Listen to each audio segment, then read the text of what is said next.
Yan po, yung mga baka natin mga kaprobinsya oh. Makalingaw kayong tanawon ba? Oh. Buntag pa kaya nagpabuyag na mo. Nakabili na tayo ng hardware mga kaprobinsya. Malagyan na natin sila ng bakod.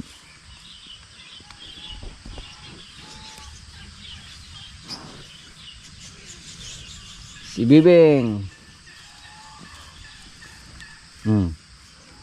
Napakakinda po ng balahibo sa ating rebrahman na babae na maliit.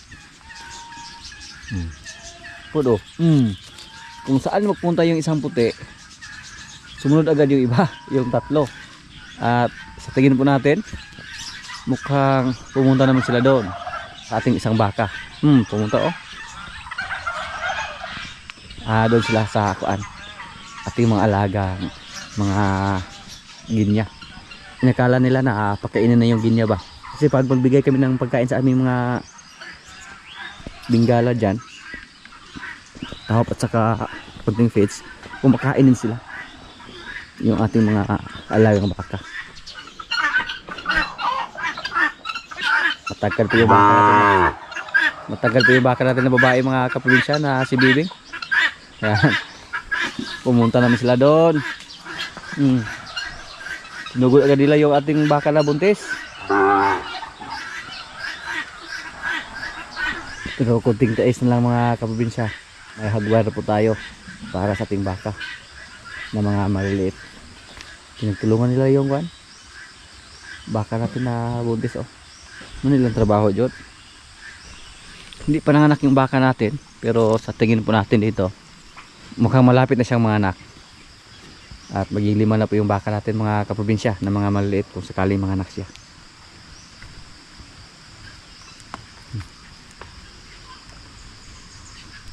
Iba lang talaga yung mga baka natin na mga hybrid compare sa mga native lang. Ito kung lalaki lang to mga kaprobinsya, napaka gwapo na siguro kasi matangkad, malaki yung tainga. Patiri pag unagod.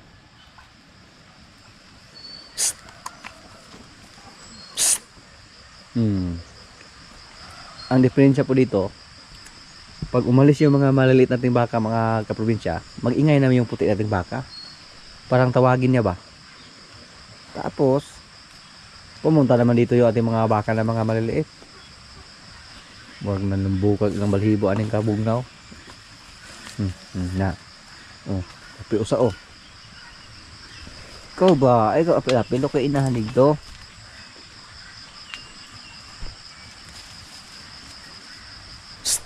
Oo, mukasta mo tutoy. Ikaw ba bata pa ka? Tuso na kaya ka ha?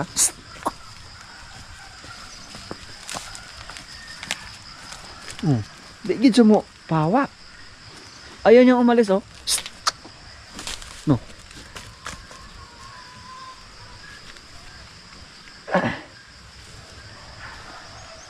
Papitiun yun ka.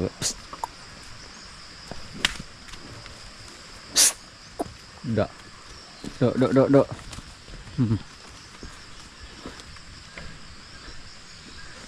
Uli. Napakaaga pa lang ha. Pasaway agad kayo. Unsa pa mo diha?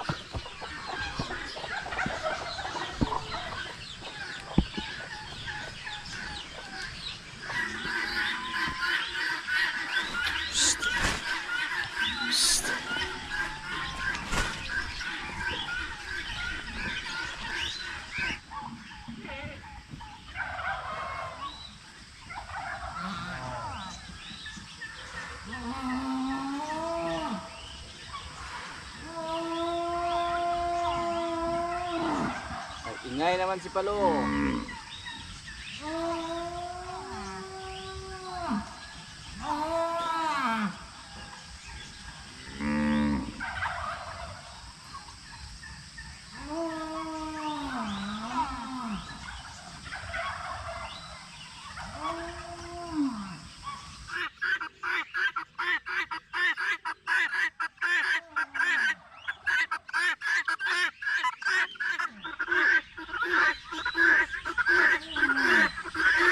mga baka natin oh. Kinain nila yung mga pagkain na para sa ating mga baka dyan. Yung mga binabad sa tubig. Sila yung kumain oh. Busog. Yan. Yung kinain sa puting baka, yung para sa kambing.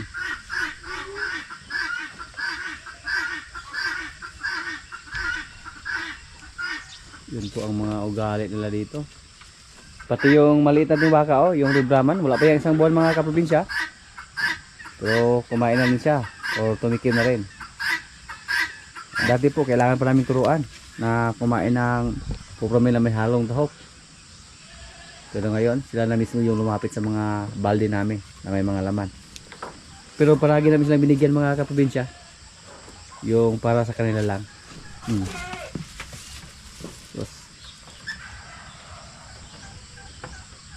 No, sugang mukha ni Kwan. Bibing at nibitas puti.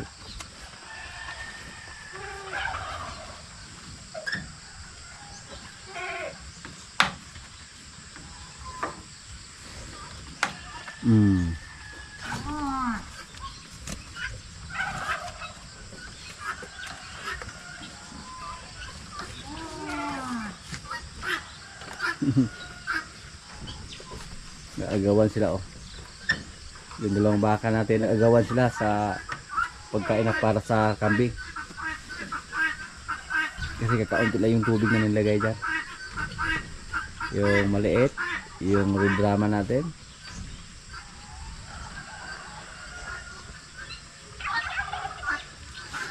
Mukhang gusto lang ubusin oh.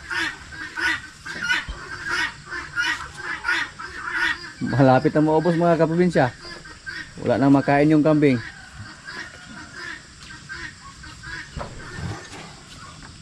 Limer. Inamoy-amoy lang ng limer si Bibing.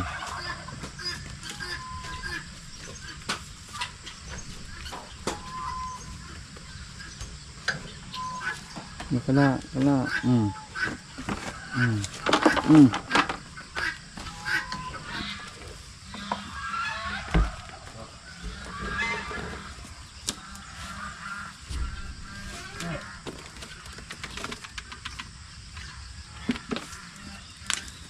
Hindi kayo mahirapan.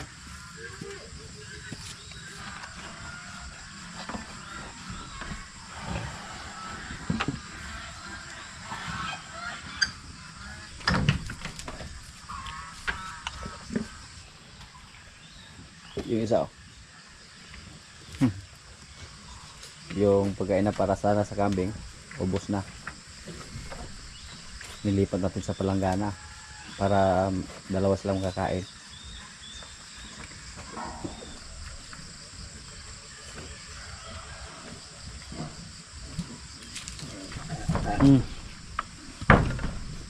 Dito na ba kinis? Pan. Bibing. Suga na lang mga ano.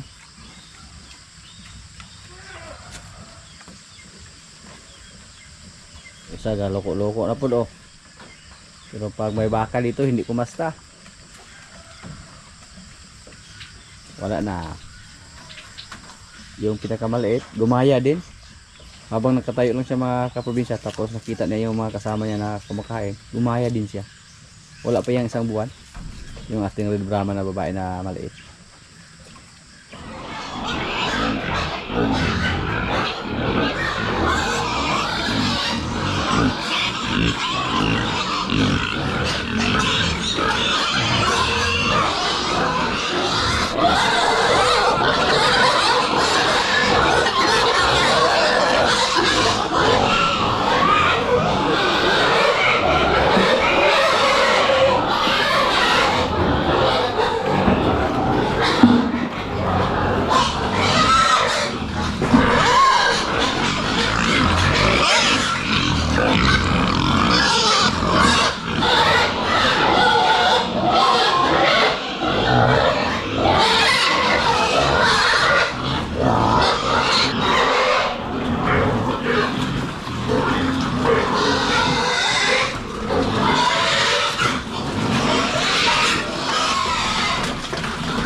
Yung mga baboy natin mga kaprobinsya, ibinta na po natin. Naubos na po yung pasensya natin sa presyo. Kasi naghintay sana tayo na umangat yung presyo o tumaas. Lalo pang bumaba ngayon. Ibinta natin sila lahat.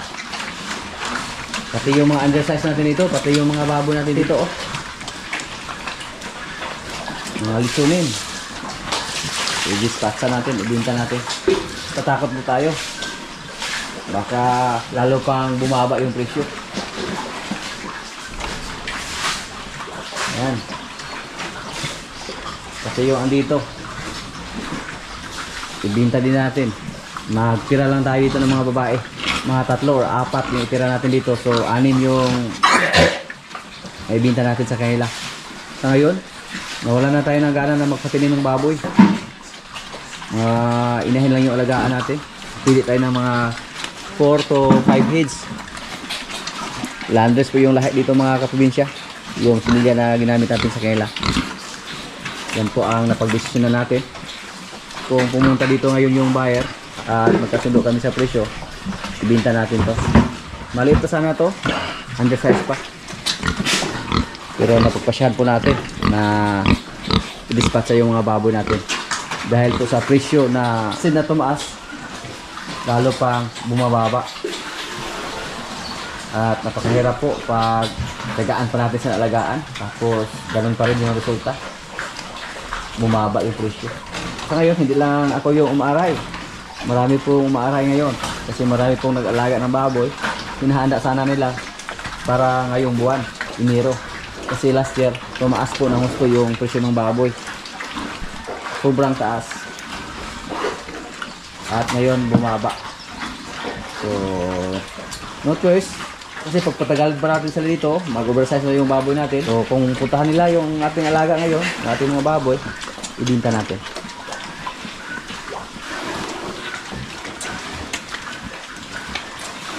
Medyo nalang sana tayo. Yan po ang kasabihan na yung buhay ay weather lang. Yung pag-alaga ng baboy, weather lang yan. Yung in-expect natin na tumaas sa mga buwan ng Enero at saka Pebrero yung baboy, walang nangyari na taas. Bumaba. Nung nagtanong tayo, nasa mga 160 per kilo yung 80 kilos. Ayun, mukhang nasa 150 na lang mga kaprobinsya.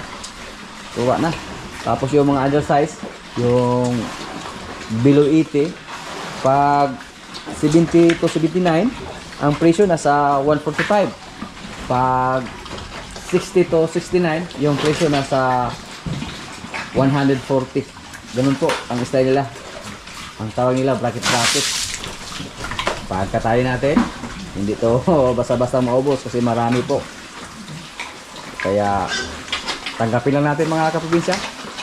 Mura man or mahal, basta maibinta lang natin or madispatcha yung ating mga baboy. Ganun lang. Hindi na tayo naghangad pa ng malaking kita dito. Makabawi lang tayo sa gastos. Masaya na tayo. Pati ito, ibinta din natin to.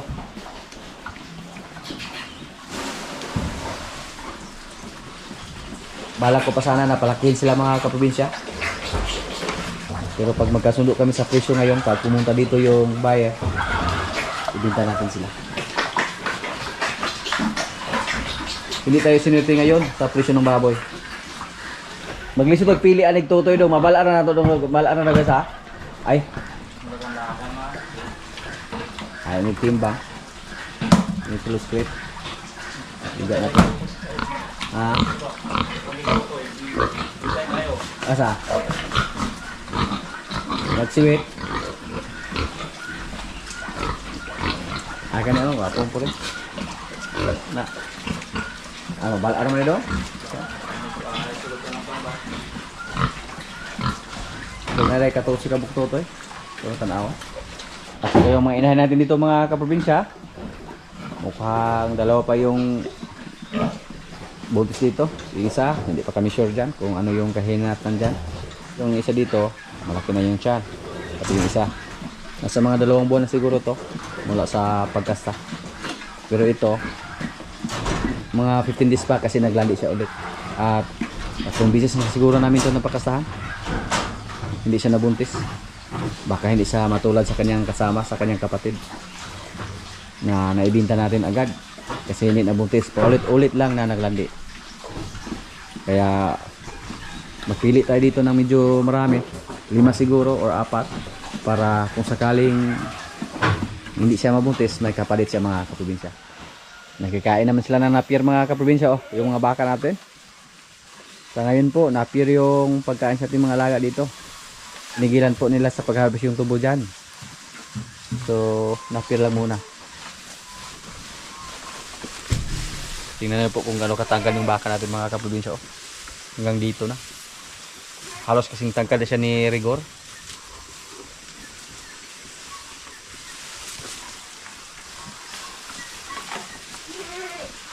Rigor.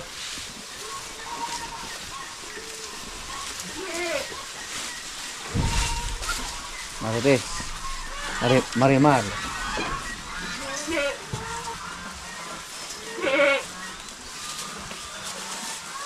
Okay lang sana mga kaprobinsya kung dito lang sila makikain sa ating mga baka.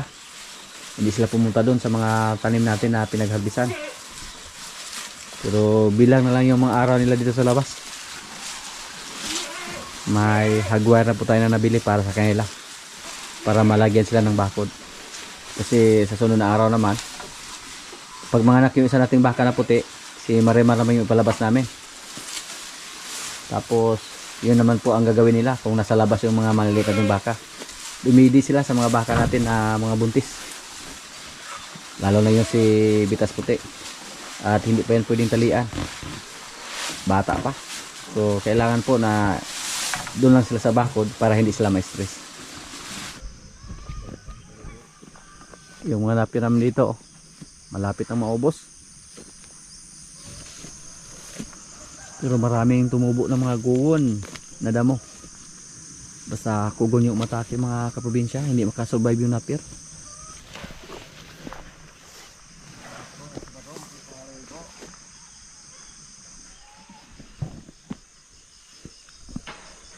Tingnan natin doon mga kaprobinsya kung tumubo na ba yung manapir natin doon, hindi ba naubos ng baka.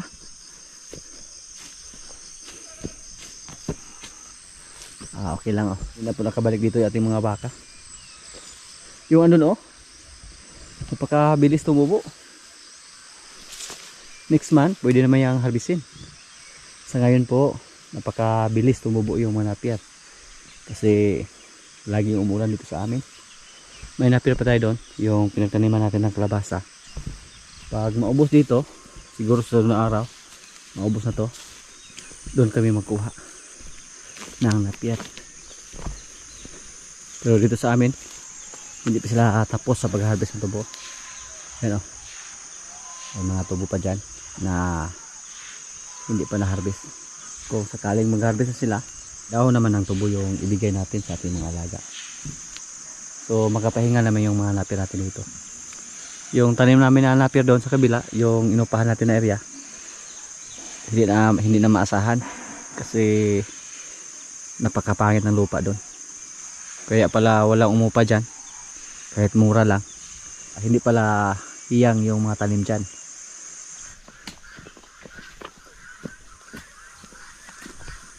Mas maganda yung napier mga kaprobinsya pag bago natin harvestin, nasa insaktong edad na. Kasi marami yung ma-harvest natin. Tapos pag sumibol yung mga saha nila, marami. Hindi katulad pag 2 buwan pa lang, tapos harvestin natin agad. Ang resulta, kakaunti lang yung harvest natin, linghod pag-ayo. At saka pag sumibol yung mga saha nila, kakaunti lang yung sumibol. Base po yan sa atin na experience dito. Kasi minsan po, kahit murang edad pa lang yung mga napil natin, mapilitan kami sa pag-harvest kasi wala na kami maibigay sa ating mga alaga. Kaya ang resulta, pangit next harvest. Naobserbahan po namin yan kasi doon sa gilid ng sapa, nung hinarvest namin na nasa murang edad pa lang, next harvest kakaunti lang yung harvest namin, kakaunti lang yung sumibol ng mga saha. Pero ngayon na na-harvest namin sila sa insaktong edad, napakaraming saha. Dasok ay ba, nagsiksikan yung mga napier, yung tumubo. So pag mag-harvest kami ngayon, marami kami ma-harvest doon. May area po dito na napakaraming pugon. Diyan oh. Balak mo namin dyan na sprayhan ng medisina para mamatay yung napir at saka damo. Tapos pag ma-harvest namin yung andun sa gilid ng sapa, doon kami magkuha ng para pang tanim. Dito po, akala po natin na wala nang napir na tumubo dyan. Kasi nagkaroon po dito ng landslide no may bagyo. Doon sa area ng Kapitana, doon sa Dansulan, marami tayong napir doon pero medyo malayo po, hindi na natin nakuha. At bulang na yung mga napir doon. Kailangan namang tapasin para may sumibol naman na bago.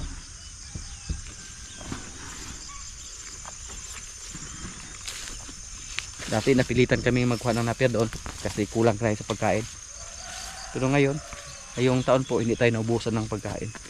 Pero ngayon po mga kaprobinsya, nabalak po natin na mag-focus sa baboy na mga inahin.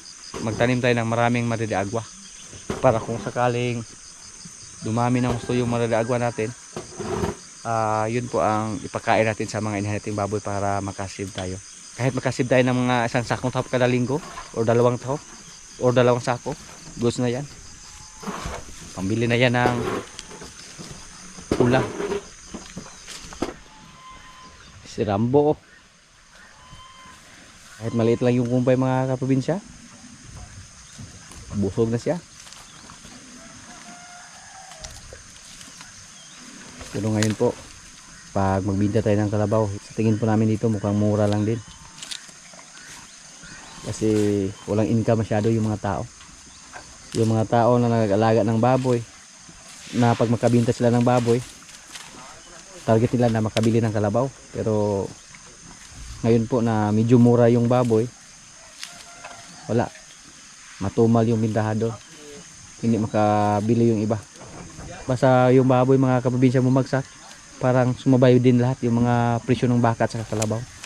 Basta mga pang-alagain lang, hindi masyadong mahal ba. Yan po ang ating naobserbahan. Pero may mga iba naman na tumigil na sa pag-alaga ng baboy. Yung gusto lang alagaan yung kalabaw lang at saka baka, kasi pwede lang mga damo yung ipakain. Yan po ang advantage sa mga baka at saka kalabaw, pwede damo lang yung ipakain.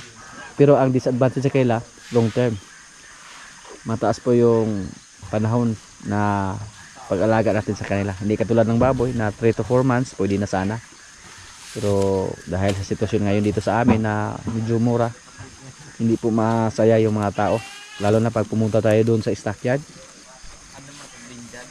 malungkot yung mga tao doon. Malalaman natin na masigla yung mga tao sa stockyard pag magdala tayo ng baboy tapos maghabulan sila.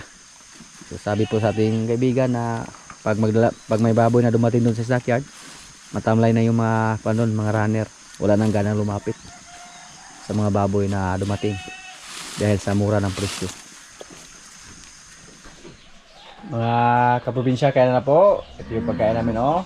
Bihon, gulay, ay kanin.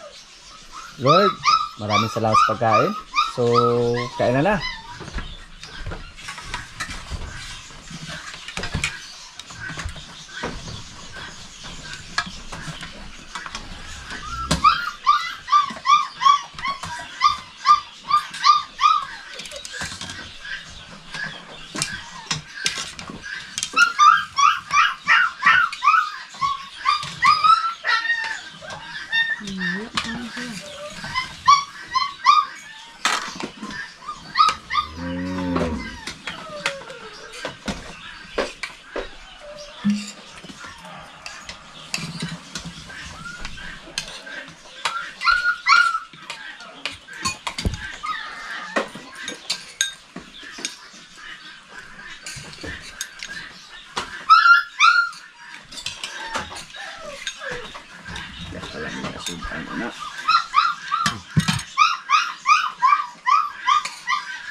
Ini asin mas bas.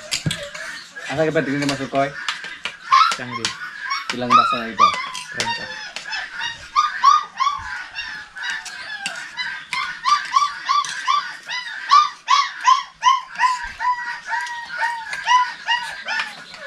Bulag-bulag rin mo itong Domingo dahil nabinay. Puro mas lang na mga pinatalikod laging picture lagi. Kamula mo mga pinatubang. Ay, kapit ito. Ano yung vlog dito?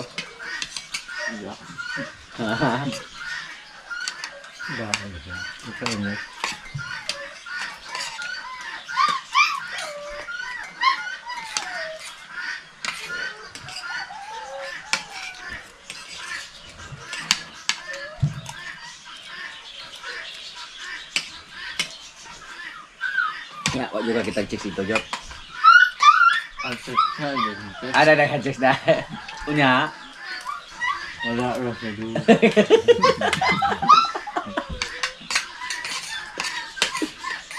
Lebih gue bangun coki diskati ada yang baru ya. Ano tingin ko? Oi. Mulat.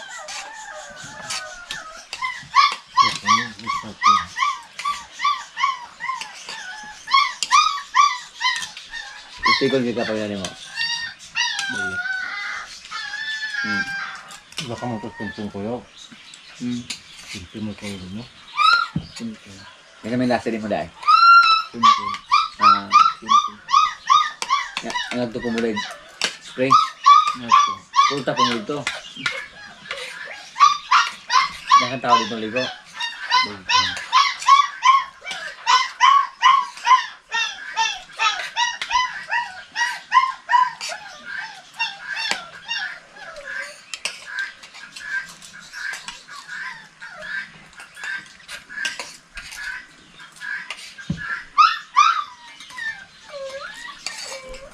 Yung dapat doon. Nidulog na po itong bakang puti sa buguyan yung bakang puti. Umay mo, Sokol ko. duulig tulog.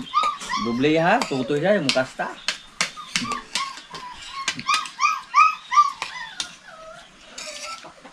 Nagatas doon. Ano na yung gatas? 20 na.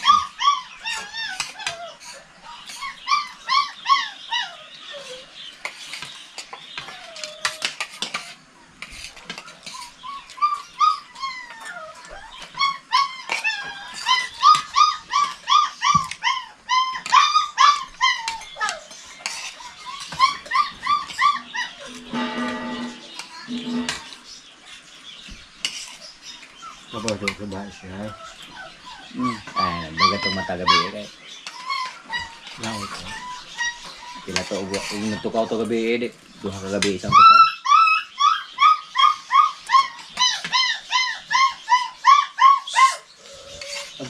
Ibul pa din yung pinangasan na.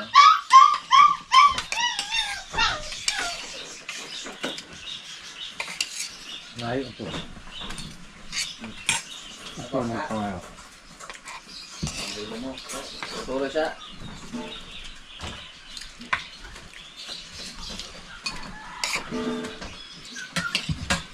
Basta mo ka. Isagal mong lolo ninyo ha? Tanas lolo nila o. Lolo nila bonbon. Ayaw ko buwag lolo nila mo bonbon. Natulog na niya. Higda na lolo bonbon o. Iso kasi gaulon. Ano yung muyak siya na. Ayaw mo pa doon ni lolo bonbon. Lagi buwan mo nila. Oh, wala mahilo.